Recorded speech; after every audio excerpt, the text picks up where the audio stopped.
Olá, meus amigos e minhas amigas. Vejam por vocês mesmos as contradições. Diz o sistema religioso que a obra de Deus já foi concluída no passado, através dos profetas, de Jesus e através dos apóstolos. Prova disso é que a Bíblia representa para a igreja o término, a conclusão da obra do Senhor. Bom, se isso é verdade, eu te pergunto, então por que a igreja ainda está pregando o Evangelho de Cristo nos dias de hoje, se tudo já foi concluído no passado? Não faz o menor sentido. Veja por você mesmo o que consta no Evangelho de Marcos, no capítulo 16 e no versículo 15, aonde disse-lhe Jesus: Ide por todo o mundo e pregai o Evangelho a toda criatura. Espera aí. Por acaso, o ide pertence a nós nessa geração? É óbvio que não, meu amigo. Jesus estava dialogando, estava tendo um diálogo com os discípulos. O ide pertence aos discípulos. Jesus enviou unicamente os discípulos daquela geração para pregar o evangelho no mundo inteiro a todas as criaturas. Nisto podemos entender que o evangelho foi pregado sim no passado. Do contrário, os discípulos não teriam seguido a ordem do mestre. Por acaso, os discípulos desobedeceram a ordem direta de Jesus? É óbvio que não, meu amigo. Prova disso que no livro de Romanos, capítulo 10, versículo 18, disse o apóstolo Paulo: Mas então indago, será que não ouviram o evangelho? Evidente que sim, disse Paulo. Pois por toda a terra sua voz ecoou e as suas palavras até os confins do mundo.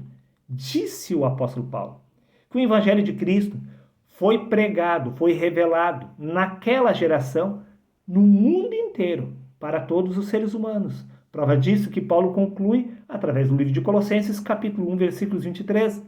O evangelho que tendes ouvido, Paulo não está falando para mim e para você. Paulo estava falando para as pessoas daquela geração. Disse ele: o evangelho que vocês têm ouvido foi pregado a toda criatura que há debaixo do céu, e do qual eu, Paulo, estou feito ministro. Veja bem, todos naquela geração estavam cientes que o ide do mestre havia se cumprido naquela geração, pois era de extrema urgência que aquela revelação fosse designadas a todas as igrejas daquele século, pois o juízo de Deus estava para se cumprir no ano 70. Agora eu te digo, se tudo já foi concluído no passado, se o evangelho já foi pregado a todos os seres humanos no passado, por que os seus líderes religiosos continuam afirmando que nós precisamos levar o evangelho a todas as nações? Resposta simples: porque desta forma eles podem continuar falando supostamente em nome de Deus. Sim, eles estão fazendo comércio exatamente da doutrina de Cristo.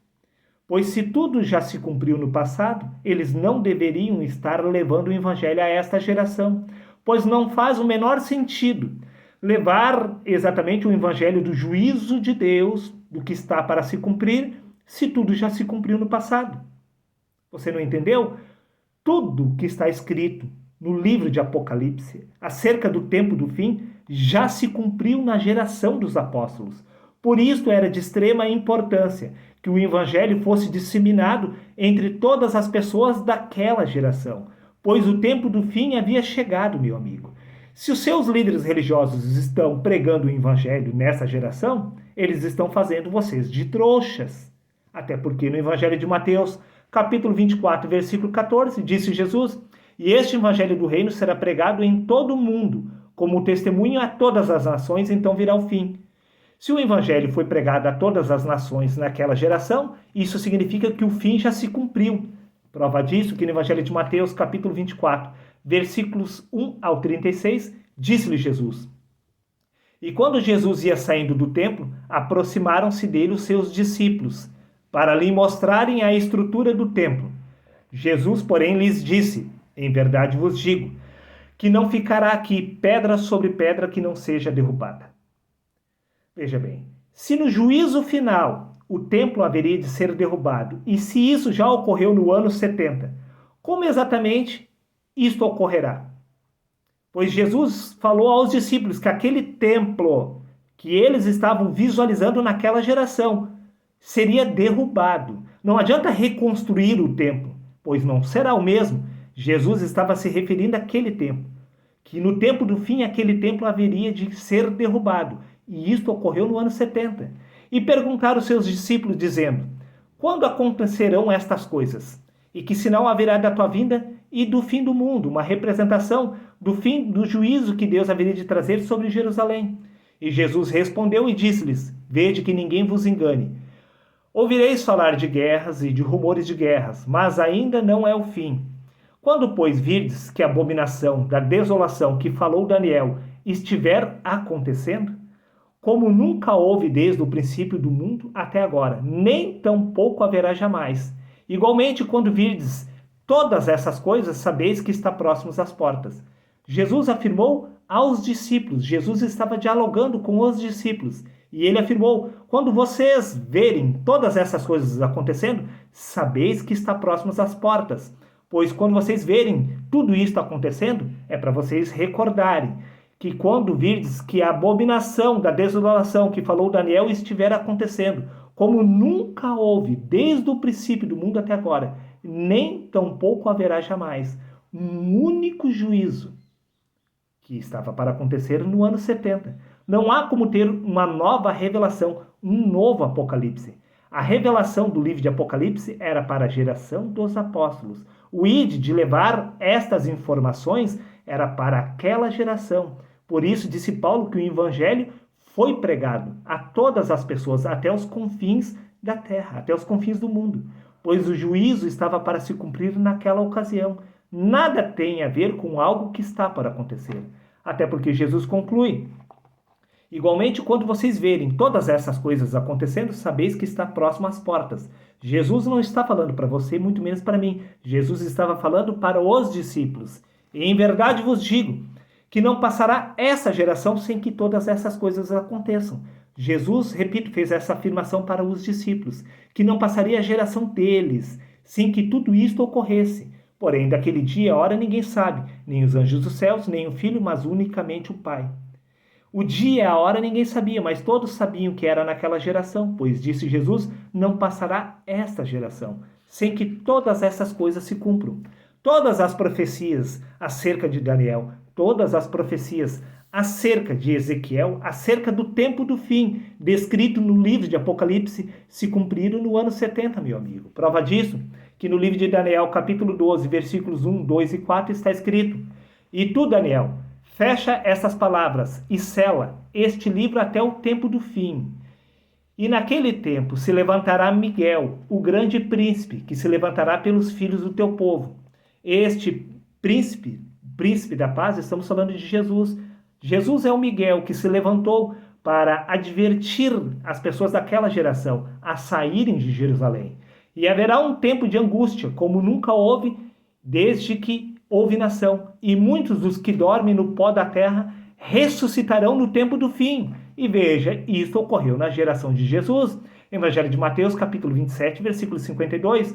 Abriram-se os sepulcros e muitos corpos dos santos que dormiam foram ressuscitados, se cumprindo assim a profecia acerca de Daniel. Também no livro de Ezequiel, capítulo 7, versículos 2 e 5, está escrito: e tu, ó filho do homem, assim diz o Senhor Jeová acerca da terra de Israel. O juízo de Deus, o livro de Apocalipse, estava para se cumprir sobre a nação de Israel. Vem o fim vem. Sobre os 4 cantos da terra do mundo todo? Não, sobre os 4 cantos da nação de Israel. Assim diz o Senhor Jeová: um mal, eis que um só mal vem. O único mal que veio, o único juízo que veio, ocorreu no ano 70. E disse Jesus que nunca haveria outro mal semelhante àquele. Não há como ter outro juízo eterno. O que ocorreu, ocorreu no passado, meu amigo. Prova disso que no livro de Apocalipse, capítulo 18, versículos 4, 10 e 20, está escrito: e ouvi outra voz do céu que dizia: sai dela, povo meu, para que não sejais participantes dos seus pecados. Sair dela quem? Sair de Jerusalém, sair da cidade de Jerusalém. Não sair do mundo inteiro. Se o juízo fosse sobre o mundo inteiro, teríamos que pegar um foguete para ir para Marte. Mas diz: sai dela, povo meu, saia da cidade de Jerusalém. Ai, ai daquela grande Babilônia, aquela cidade forte. Estamos falando de uma única cidade, de Jerusalém. Pois em uma única hora veio o seu juízo. Isto ocorreu no ano 70. E no versículo 20 diz: Alegra-te sobre ela, ó céu, e vós, santos apóstolos e profetas, porque Deus julgou a vossa causa contra ela. Deus julgou a causa contra Jerusalém. Prova disso que no Evangelho de Mateus, capítulo 23, versículo 37, diz: Jerusalém, Jerusalém, que mata os profetas. Não foi o Brasil, não foi a Europa que estava matando os profetas, mas Jerusalém. Por isso que o juízo que estava para ocorrer era sobre Jerusalém. Por isso a urgência para disseminar esta informação sobre os 4 cantos de toda a terra de Israel, para que as pessoas tivessem a oportunidade de sair de Jerusalém. O evangelho foi para o povo daquela geração. Não há necessidade de continuar pregando o evangelho de Cristo, pois o evangelho de Cristo já se cumpriu há 2000 anos atrás. Não existe um novo juízo eterno para ocorrer. Não há como Cristo retornar em juízo novamente. Quer que eu prove? É claro que eu vou provar, meu amigo.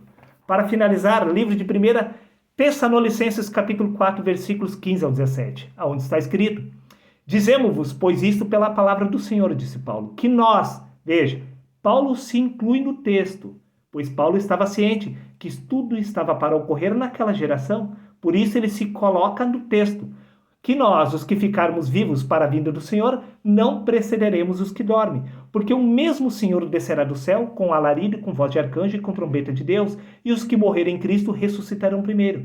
Nisto podemos entender por que exatamente que os mortos ressuscitam somente após o retorno de Cristo. E isto foi descrito por Paulo entre o ano 50 e o ano 51 depois de Cristo. E Paulo conclui: depois nós, os que ficarmos vivos. Mais uma vez, Paulo se inclui no texto, porque Paulo estava ciente que eles iriam presenciar todos estes eventos. Por isso, disse ele, depois nós, os que ficarmos vivos, seremos arrebatados juntamente com ele nas nuvens, ao encontrar o Senhor nos ares, e assim estaremos para sempre com o Senhor. Bom, se de fato tudo ocorreu naquela geração, então Paulo deve ter ressuscitado naquela ocasião. E Paulo também precisou ter sido arrebatado também naquela geração. Vamos ver se isto é verdade. Livro de Efésios, capítulo 2, versículos 5 e 6, disse Paulo: Estando nós ainda mortos em nossas ofensas, nos vivificou juntamente com Cristo. E Paulo acrescenta: E nos ressuscitou juntamente com ele, e nos fez assentar nas regiões celestiais em Cristo Jesus. Veja bem, disse Paulo que Deus nos ressuscitou, ou seja, os apóstolos haviam sido ressuscitados naquela ocasião com o retorno de Cristo. E disse Paulo que ele havia sido arrebatado nos ares ao encontrar o Senhor nas nuvens, pois ele já estava assentado com Cristo nas regiões celestiais. Isso significa que a igreja já havia sido arrebatada, meu amigo. A igreja não passou pela tribulação do ano 70, pois estamos falando dos apóstolos. Os apóstolos foram arrebatados aos céus. E isto Paulo afirmou entre o ano 60 e entre o ano 62. Paulo afirmou que Deus havia ressuscitado eles e que eles já estavam assentados junto com Cristo. A igreja, que eram os apóstolos, os fiéis, já haviam sido arrebatados antes do juízo no ano 70. A igreja, mais uma vez, já havia passado pelo arrebatamento. E nada tem a ver com algo que está para se cumprir. Então, quando seus líderes religiosos estão pregando ainda o ide em levar este evangelho a todas as nações, a todas as pessoas, não faz o menor sentido, pois tudo aquilo estava exatamente entesourado para aquela geração. Tudo se cumpriu naquela geração. Não faz o menor sentido pregar o evangelho do juízo eterno para os dias de hoje, a não ser para arrecadar dinheiro. Pois se retirarmos o evangelho, não há mais a necessidade de se pregar dentro das igrejas.